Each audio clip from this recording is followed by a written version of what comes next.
बिस्मिल्लाहिर्रहमानिर्रहीम। अस्सलाम वालेकुम नाज़रीन, मैं हूं साकिब राठौर और आप देख रहे हैं करंट एनएन।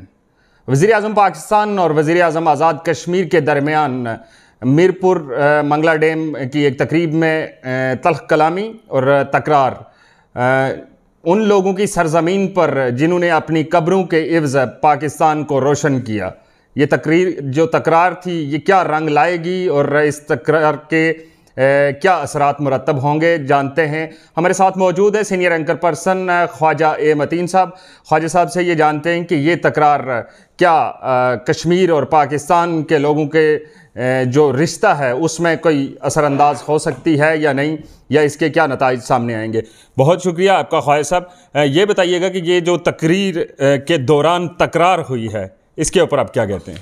जी बहुत शुक्रिया साकिब राठौर। आज जो वाक़या हुआ है, जो मंगला डैम के जो तकरीब हुई है जिसमें वज़ीर आज़म पाकिस्तान शहबाज शरीफ साहब ने वहाँ ख़िताब किया, ये बहुत ही अनफॉर्चुनेट है। और ये जो आज वाक़या हुआ है ये एक मामूली वाक़या नहीं है, ये बहुत बड़ा वाक़या है, क्योंकि कश्मीरियों और जो पाकिस्तानियों का जो लाज़वाल रिश्ता है वो बड़ा ही अनमोल है, उसकी कोई कीमत नहीं। आज जब तकरीब हुई वहाँ, तो वज़ीर आज़म पाकिस्तान की जो तकरीब रखी गई थी, उन्होंने कुछ मनसूबों का इफ्तिताह करना था। तो मनसूबे का इफ्तिताह करने जब कहीं भी किसी इलाके में भी प्राइम मिनिस्टर जाता है, इस तरह की तकरीब रखी जाती है, तो वहाँ की सूबा हो या जैसे ये यूनिट है हमारा, जैसे आज़ाद कश्मीर है या गिलगित बल्तिस्तान है, तो वहाँ की अथॉरिटीज़ को भी मदऊ किया जाता है। मैं समझता हूँ ये सबसे बड़ी गलती चेयरमैन वापटा की है, जिन्होंने तकरीब का इनका वापटा ही करता है। चेयरमैन वापटा को चाहिए था जब उन्होंने ये तकरीब रखी तो उसमें मदऊ करना चाहिए था सदर आज़ाद कश्मीर बैरिस्टर सुल्तान महमूद चौधरी, जो मीरपुर जिनका घर है, जो मंगला डैम इफेक्टी हैं उनका, और दूसरा वज़ीर आज़म आज़ाद कश्मीर को। ये बड़ी ही मायूब बात है कि जब आप एजेके में आएँ और वहाँ एक बहुत बड़ी हाई लेवल की तकरीब हो जिसमें चीफ़ गेस्ट हों PM पाकिस्तान, तो आप वहाँ की मकामी क़यादत को इग्नोर कर दें। ये मेरे ख्याल में बहुत बड़ा ब्लंडर है जो चेयरमैन वापटा से हुआ है। अगर ये वो इस तरह इनको बुला लेते तो इस तरह का वाक़या नहीं था, बल्कि बैरिस्टर सुल्तान महमूद साहब को भी बुलाना चाहिए था। इससे पहले भी बेशुमार तकारीब हो चुकी हैं मंगला में।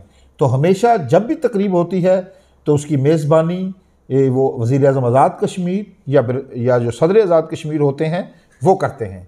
तो ये इन्होंने एक, मैं समझता हूँ कि ब्लंडर है चेयरमैन वापटा की तरफ से। दूसरा ब्लंडर मैं समझता हूँ जो चीफ सेक्रेटरी आज़ाद कश्मीर हैं, इनकी क्या जिम्मेदारी है। जब इस लेवल की तकरीब हो रही है तो चीफ सेक्रेटरी को खतो किताबत करनी चाहिए थी।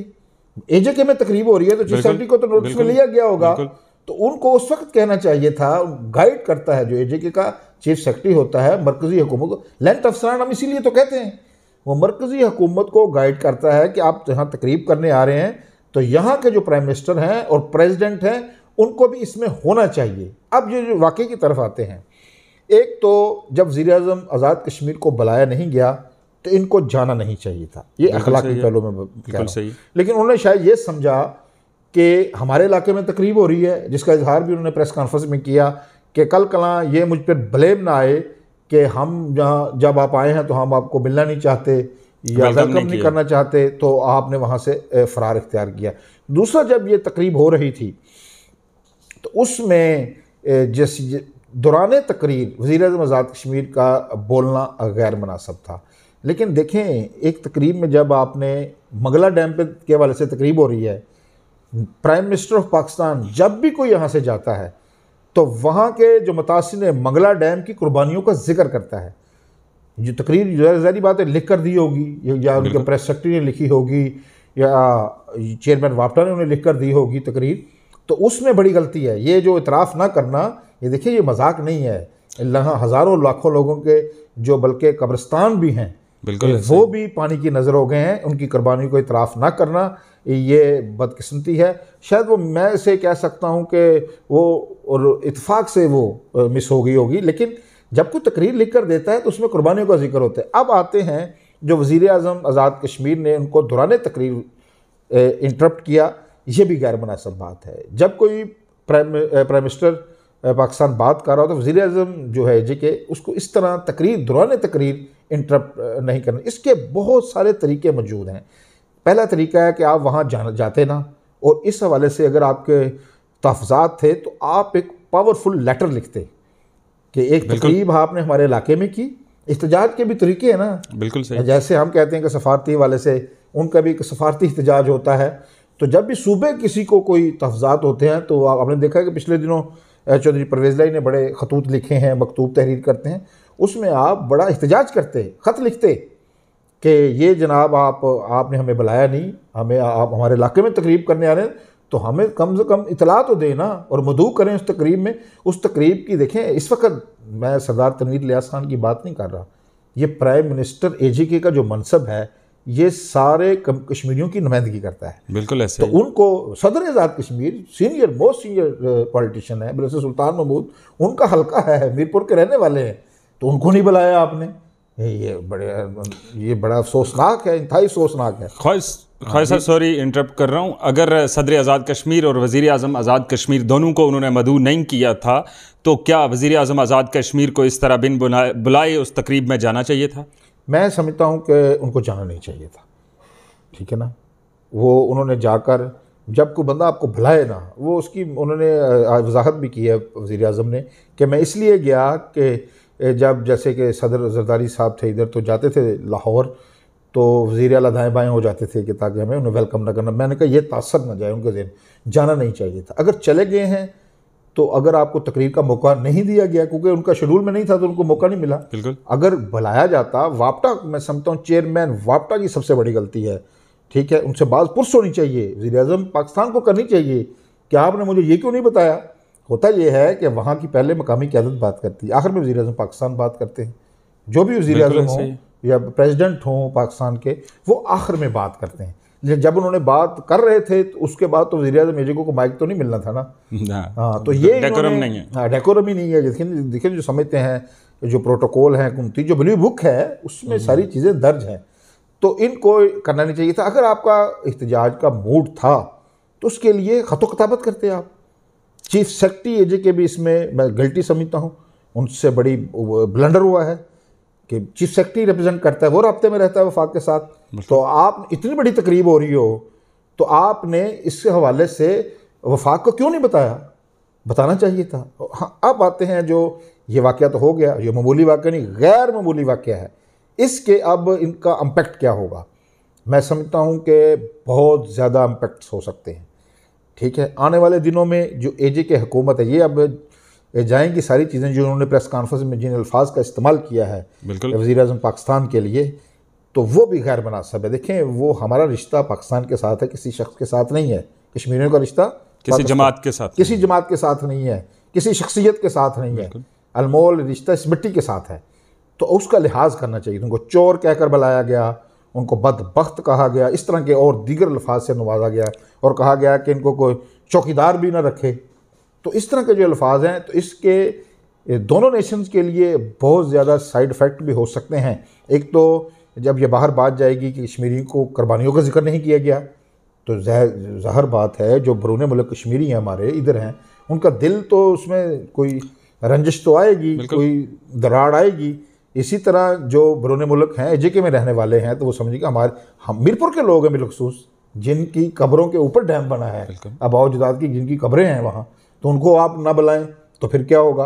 तो ये बोथ साइड्स मैं समझता हूँ इसके इम्पैक्ट होंगे और ये इस वाक़े को दबाया नहीं जा सकेगा, इसके ये अपने साथ छोड़ेगा, हर सूरत छोड़ेगा। ख्वाहिश साहब, सोशल मीडिया का दौर चल रहा है, डिजिटल मीडिया, और इस वक्त इंडियन मीडिया जो है वो आज़ाद कश्मीर को लेकर बड़ा उसके ऊपर वो उसकी कोई भी एक छोटी सी बात आती है उसके ऊपर उसको बढ़ा चढ़ा के पेश करता है।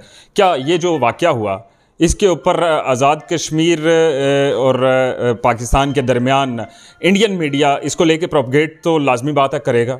बिल्कुल करेगा। उनको तो देखें, इंडियन मीडिया जो है उनको तो कोई मौका चाहिए। ये मौका फराहम किसने किया?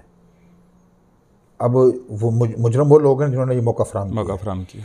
सबसे पहले जो चेयरमैन वापटा हैं, उन्होंने जब ये तकरीब रखी, ठीक है, तो उनको मकामी क़यादत को AGK की जो रिप्रेजेंटेटेड हैं उनको बुलाना चाहिए था वहाँ। ये उनकी गलती है। अब जब तकरीब हो गई, वज़ीर आज़म AGK चले गए, तो तकरार नहीं करनी चाहिए थी उनके साथ, दौरान तकरीर। ये भी डेकोरम के प्रोटोकॉल के तकाज़ों के मुनाफी है। जब उन्होंने कल, अब इंडिया को तो अब कैसे रोक सकेंगे, वो तो इस इशू को उठाएगा। अब सोशल मीडिया का दौर है, वीडियोस भी आ गई हैं, अब तो चलाएगा, इसमें तमाशा तो लगेगा। ये इसी वजह से तो मैं कह रहा हूँ आपसे कि इसके असरात होंगे और गहरे असरात होंगे। ये मामूली वाक़या नहीं है, ये बहुत बड़ा वाक़या है। इसको आप ओवरलैप नहीं कर सकते, इग्नोर नहीं किया जा सकता। तो इसका बेहतरीन तरीका था, जब अगर वज़ीर-ए-आज़म पाकिस्तान ने उन्हें तकरीर कर रहे थे उनको इंटरप्ट ना करते। इख्तिजाज आपने करना है, मैं नहीं कहता इख्तिजाज ना करें, जो उसके तकाजे हैं। आप प्राइम मिनिस्टर हैं, ये बच्चों का खेल है। आप प्राइम मिनिस्टर के हैं, सियासी स्टंट जो बनाया गया है, इसके भी पीछे कुछ लोग तो इस तरह की बातें कर रहे हैं कि ये जो सरदार तनवीर इलियास हैं, उन्होंने जो साबिक़ वज़ीर-ए-आज़म इमरान खान है, चेयरमैन है PTI के, उनको खुश करने की कोशिश की है। तो लोग तो फिर बातें करते, किसी की ज़बान तो आप पकड़ नहीं सकते। इसका बेहतरीन तरीक़ाकार था कि आप भरपूर इख्तिजाजी मकतूब लिखते, बिल्कुल उनको बताते। अब ये सिलसिला यहाँ रुकने वाला नहीं है। कल जो सदर मुस्लिम लीग नून हैं शाह गुलाम कादर, उन्होंने कल इस्लामाबाद प्रेस क्लब में प्रेस कॉन्फ्रेंस रख ली। अब वो इन्हें सरदार तनवीर इलियास को और उनकी क़यादत को, चेयरमैन PTI इमरान खान को मतूब करार देंगे। अब फिर गालियों का सिलसिला, जब ये PTI के सदर ने भी बात कर दी, बहुत ज़्यादा अलकाबात दे दिए, सख्त ज़बान इस्तेमाल की है, मैं समझता हूँ नहीं करनी चाहिए थी। इस तरह कल सख्त ज़बान इस्तेमाल होगी मुस्लिम लीग नून के सदर की तरफ से। तो फिर जब दो सदूर इस तरह की गुफ्तगू करेंगे तो फिर ये बातें क़यादत से नीचे ट्रैवल करती हैं और फिर कारकुन आपस में गुत्थम गुत्था होते हैं। फिर ये सिलसिला AJK का जो मामूली गली मोहल्ले में कारकुन है उन तक जाएगा और फिर ये पूरी रियासत का माहौल परागंदा होगा। ख्वाजा साहब, एक तरफ हम कहते हैं कि शहबाज शरीफ साहब ने जिस तरह वज़ीर-ए-आज़म आज़ाद कश्मीर को टोका, उसको इंडियन मीडिया लेके प्रोपगेट तो करेगा, लेकिन दूसरी जानब वज़ीर-ए-आज़म आज़ाद कश्मीर ने जो इल्काबात वज़ीर-ए-आज़म पाकिस्तान के लिए अदा किए, क्या वो इंडियन मीडिया उसको छोड़ेगा? और उसके असरात क्या होंगे? यही देखें, जिस तरह उनकी जो बात है, जो शहबाज शरीफ साहब ने, उन्होंने तो कहा कि हमसे बाद में बात करेंगे, बाद में बैठ के बात करेंगे। इन्होंने तो फिर जो जिस तरह PTI पे इल्ज़ाम लगता है, जो इनका तुर्रा इम्तियाज़ है, ये तो फिर लगी लपटी रखते नहीं। और जो सरदार तनवीर इलियास हैं, अभी तो हमने तो उन्हें 1 साल से जो उनको देख रहे हैं, वो एक गैर यकीनी शख्सियत हैं, किसी वक्त कुछ भी कर सकते हैं। अनगाइडेड, हाँ, नॉन गाइडेड मिसाल भी कहते हैं, तो वो किसी वक्त कुछ भी कर सकते हैं। लेकिन आपको इस मनसब जो आपका है, उसका तकाजा ये है कि आप ठंडे रहें, धीमे मिजाज से रहें और तहम्मुल और बुर्दबारी से चीज़ों का सामना करें। उसकी वजह क्या है? मैं अब ये वज़ीर-ए-आज़म आज़ाद कश्मीर ने जो अपनी टीम सेलेक्ट की हुई है, एग्जैक्ट देखें जो ब्यूरोक्रेसी है, उसमें जो लोग हैं वो दाना लोग रखते हैं अपने साथ, हकीम लोग, जो अक्ल दानश जिन पे गालब हो, जोश व जज्बा गालब ना हो। वज़ीर-ए-आज़म पे तो जोश हमेशा गालब रहता है, जो तनवीर इलियास साहब हैं। तो देखें चढ़ोई गए तो लताड़ा है पूरी तरह चौधरी मोहम्मद यासीन को, हवेली गए तो पार्टी, हवेली में भी ऐसा ही कुछ कहा। हवेली में भी उन्होंने इसी तरह नारे मारे, भड़के मारी। इससे पहले जो लतीफ़ अकबर को भरपूर तरीके से लताड़ा उन्होंने, जिस पे पुतले जलाए गए, आपको पता है सारा वाक़या भी माजी करीब का वाक़यात हैं। तो कैबिनेट में एक वज़ीर को सना दी जब उन्होंने फ़ारग भी कर दिया चौधरी मकबूल साहब, तो वो किसी वक्त कुछ भी कर सकते हैं। लेकिन उनको आपका जो एक्ट है इस वक्त, वो सरदार तनवीर इलियास का एक्ट नहीं है। आपका जो एक्ट है वज़ीर-ए-आज़म AJK कश्मीरियों की नुमाइंदगी करता है। उस सारी चीज़ों को मद्देनज़र रखें और ये जो कश्मीरी और पाकिस्तानी का रिश्ता है, इसको आपने इसमें दरार डालने की कोशिश नहीं करनी, इसको आगे लेकर चलना है। और आपको फ़हम फ़रासत के साथ इन चीज़ों को देखना पड़ता है। जब आप प्रेसिडेंट या प्राइम मिनिस्टर के बड़े मनसब पर फायज होते हैं, उसके कुछ तकाज़े भी हैं, उन तकाज़ों को आपको मद्देनज़र रखना पड़ेगा। ये एडवाइस है हमारी प्राइम मिनिस्टर AJK के लिए। और जो वज़ीर-ए-आज़म पाकिस्तान है शहबाज शरीफ हैं, उनके लिए एडवाइस है कि वो भी जायज़ा लें कि ये तकरीब जब AJK में रखी जा रही थी, तो जो मीरपुर के लोग हैं उनकी कुर्बानियाँ हैं मंगला डैम के लिए, तो मुझे जो तकरीर लिख कर दी गई है उसमें उनका जिक्र भी नहीं है। तो वो किसका ब्लंडर है, वो किसकी गलती है? उसको उनको भी जिम्मेदारों का, ये मैं समझता हूँ दोनों तरफ से गलत हुआ है और इसके इम्पैक्ट होंगे और बड़े संगीन होंगे, आप आने वाले दिनों में देखिए।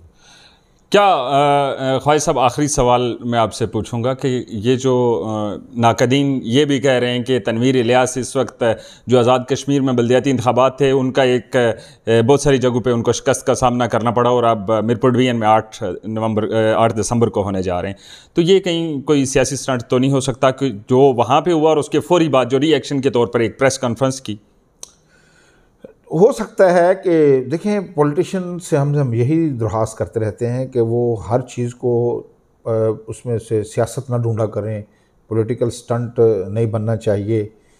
और देखें, ये क़यादत को खुश करने का चक्कर में उन्होंने अगर अपनी क़यादत को खुश करने के लिए ये किया है तो फिर इसे अनफॉर्चुनेट ही कह सकते हैं। कल शाह गुलाम कादर अपनी क़यादत को खुश करेंगे।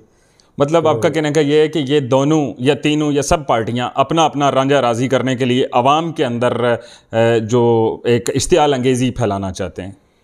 मैं यही कहता हूं कि आप जब मनसब पर बैठ जाते हैं, मैं अखबार का एडिटर हूं तो मुझे इस मनसब के कुछ तकाज़े हैं। जब हम बात कर रहे हैं, गुफ्तगू कर रहे हैं, आप मुझसे सवाल पूछ रहे हैं, तो हमारी जो गुफ्तगू है और जो चौक में खड़े नौजवान वो गुफ्तगू करते हैं, उसमें कोई फ़र्क होना चाहिए। मसलन ये जो आपको पार्लिमानी अल्फाज का चुनाव करना है, आपकी गुफ्तगू देखी और सुनी जानी है। इसी तरह वज़ीर-ए-आज़म हो, प्रेसिडेंट हो, कोई मिनिस्टर हो, वो जब उसको अपने मनसब का ख्याल रखते हुए अल्फाज जो हैं वो अदा करने चाहिए। ये अल्फाज किसी वक्त बहुत भारी भी पड़ सकते हैं, इसकी कीमत भी अदा करना पड़ सकती है आपको। तो अल्फाज का चुनाव हमेशा आप अच्छे तरीके से करना चाहिए आपको। और जो एक्ट है वो ऐसे लड़ाई झगड़ों वाला नहीं है कि आप कोई बच्चों का खेल थोड़ा है, खेल तमाशा हो रहा है। Prime minister to prime minister बात हो रही है, तो उस हवाले से आपको हमेशा, जब तक इस नशिस्त पे हैं, मेरी सिर्फ सरदार तनवीर इलियास के लिए नहीं, वज़ीर-ए-आज़म शहबाज शरीफ भी हैं, जब तक वो वज़ीर-ए-आज़म हैं उनको ये हमेशा ये मद्देनज़र रखना चाहिए कि मैं 22 करोड़ लोगों का नुमाइंदा हूँ और मेरे जो अल्फाज कहे हुए हैं ये असर भी करते हैं और लोग तक पहुँचते भी हैं। तो आपको हमेशा शाइस्ता रह के, बात शाइस्ता तरीके से भी हो जाती है, सख्त से सख्त बात आप उसको एक अखलाकी तरीके से भी और एक शराफत की ज़बान में भी, आसान लहजे में भी उसको अदा कर सकते हैं। बिल्कुल सही है ख्वाहिश साहब, आपका बहुत शुक्रिया।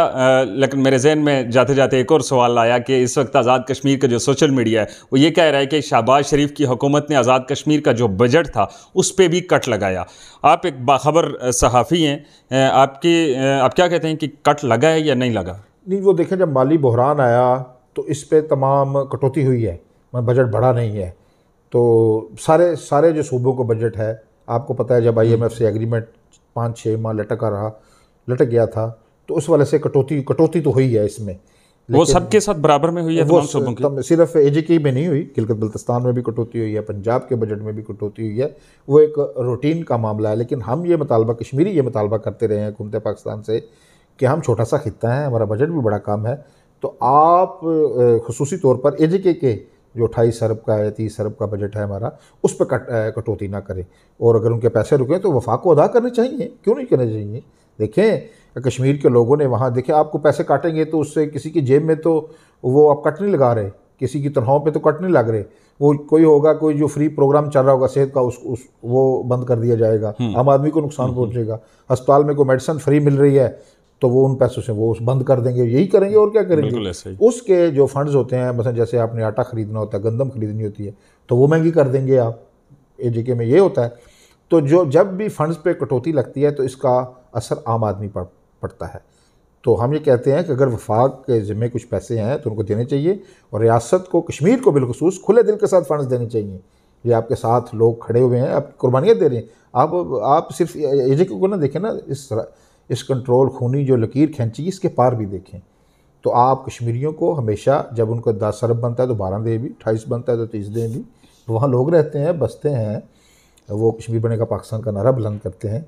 तो उनको फ़ंड्स में कोई नहीं, कटौती नहीं होनी चाहिए, पूरे फ़ंड्स मिलने चाहिए। और AJK हुक्मरानों को भी चाहिए, जब उनको फ़ंड्स मिलते हैं वो उससे जो अपनी जेबें ना भरें और वो लोगों पर ख़र्च करें, क्योंकि ये लोगों के लिए फ़ंड्स मिलते हैं।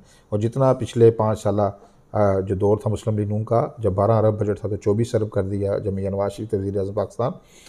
तो वो भी हम देखते हैं कि वो पूरी तरह बजट हमें नज़र नहीं आता ज़मीन पर लगा हुआ। तो जो फ़ंड्स आते हैं, फ़ंड्स भरपूर मिलने चाहिए और उनको नज़र भी आने चाहिए, उनके मंसूबे बनने चाहिए। आम आदमी को, जो एजीके का आम आदमी है, गरीब आदमी है, उसको इसका रिलीफ भी मिलना चाहिए। नज़र तो आते हैं कभी ब्यूरोक्रेसी जो आज़ाद कश्मीर की है उसके आलीशान घर कहीं नज़र आते हैं, किसी मिनिस्टर की चमचमाती गाड़ी की सूरत में हमें कहीं ना कहीं नज़र आते हैं। बहरहाल आपने अपना पैगाम दिया, बहुत शुक्रिया आपका। ये थे ख्वाजा ए मतीन साहब जिन्होंने आज के होने वाले वाक़े के ऊपर तफसीली रोशनी डाली। इनका ये कहना था कि इस तरह के वाक़यात दो कौमों के दरमियान दरार का बायस बनते हैं। वज़ीर आज़म पाकिस्तान और वज़ीर आज़म आज़ाद कश्मीर दोनों को अपने मनसब का ख्याल रखना चाहिए था और चेयरमैन वापडा इस जो वाक़या था इसके ज़िम्मेदार हैं। देखते रहिए करंट एनएन। अल्लाह हाफ़िज़।